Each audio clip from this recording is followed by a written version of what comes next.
ಭಾರತದ ಆಂಧ್ರ ಪ್ರದೇಶದ ಅನಂತಪುರ ಜಿಲ್ಲೆಯಲ್ಲಿರುವ ಲೇಪಾಕ್ಷಿ ದೇವಾಲಯವು ವಾಸ್ತುಶಿಲ್ಪ ಮತ್ತು ಸಾಂಸ್ಕೃತಿಕ ಅದ್ಭುತವಾಗಿದ್ದು, ಅದರ ಸಂಕೀರ್ಣ ಕೆತ್ತನೆಗಳು, ಹಸಿಚಿತ್ರಗಳು ಮತ್ತು ಶ್ರೀಮಂತ ಇತಿಹಾಸಕ್ಕೆ ಹೆಸರುವಾಸಿಯಾಗಿದೆ.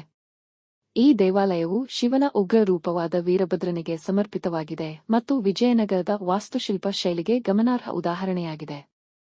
ದೇವಾಲಯದ ಐತಿಹಾಸಿಕ ಹಿನ್ನೆಲೆ. ವಿಜಯನಗರ ಸಾಮ್ರಾಜ್ಯದ ಅಡಿಯಲ್ಲಿ ರಾಜ್ಯಪಾಲರಾಗಿದ್ದ ವಿರುಪಣ್ಣ ನಾಯಕ ಮತ್ತು ವೀರಣ್ಣ ಕ್ರಿ.ಶ. 1530ರಲ್ಲಿ ನಿರ್ಮಿಸಿದರು. ಈ ದೇವಾಲಯವು ರಾಮಾಯಣದೊಂದಿಗೆ ಸಂಬಂಧಿಸಿದೆ.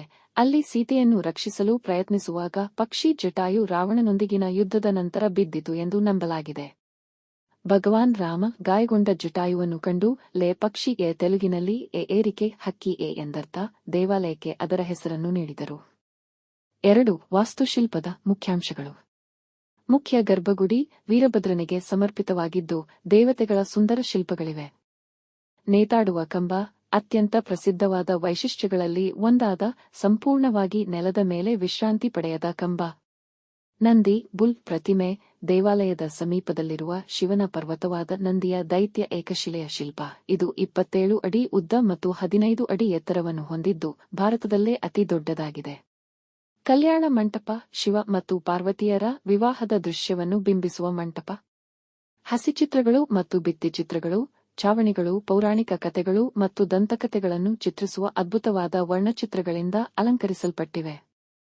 3. ಸಾಂಸ್ಕೃತಿಕ ಮಹತ್ವ. ಲೇಪಾಕ್ಷಿ ದೇವಾಲಯವನ್ನು ಭಾರತೀಯ ಪರಂಪರೆಯ ನಿಧಿ ಎಂದು ಪರಿಗಣಿಸಲಾಗಿದೆ ಮತ್ತು ಇದನ್ನು ಭಾರತೀಯ ಪುರಾತತ್ವ ಸಮೀಕ್ಷೆ ಐಎಸ್ಎ ರಕ್ಷಿಸಿದೆ. ಇತಿಹಾಸ, ಕಲೆ ಮತ್ತು ವಾಸ್ತುಶಿಲ್ಪದಲ್ಲಿ ಆಸಕ್ತಿ ಹೊಂದಿರುವ ಸಂದರ್ಶಕರಿಗೆ ಇದು ಜನಪ್ರಿಯ ತಾಣವಾಗಿದೆ. 4. ಪೌರಾಣಿಕ ಸಂಪರ್ಕ. ರಾಮಾಯಣದ ಜಟಾಯು ಕಥೆಯೊಂದಿಗೆ ದೇವಾಲಯದ ಸಂಬಂಧವು ಅದರ ಪೌರಾಣಿಕ ಮತ್ತು ಆಧ್ಯಾತ್ಮಿಕ ಮಹತ್ವವನ್ನು ಹೆಚ್ಚಿಸುತ್ತದೆ. 5. ಭೇಟಿ ಮಾಹಿತಿ. ಸ್ಥಳ ಹಿಂದೂಪುರದಿಂದ ಸರಿಸುಮಾರು 15 ಕಿಮೀ ಮತ್ತು ಬೆಂಗಳೂರಿನಿಂದ ಸುಮಾರು 120 ಕಿಮೀ. ಭೇಟಿ ನೀಡಲು ಉತ್ತಮ ಸಮಯ ಅಕ್ಟೋಬರ್ನಿಂದ ಮಾರ್ಚ್. ಹವಾಮಾನವು ಆಹ್ಲಾದಕರವಾಗಿರುತ್ತದೆ.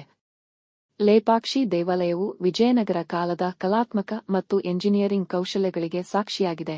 ಪ್ರವಾಸಿಗರು, ಭಕ್ತರು ಮತ್ತು ವಿದ್ವಾಂಸರನ್ನು ಆಕರ್ಷಿಸುತ್ತದೆ.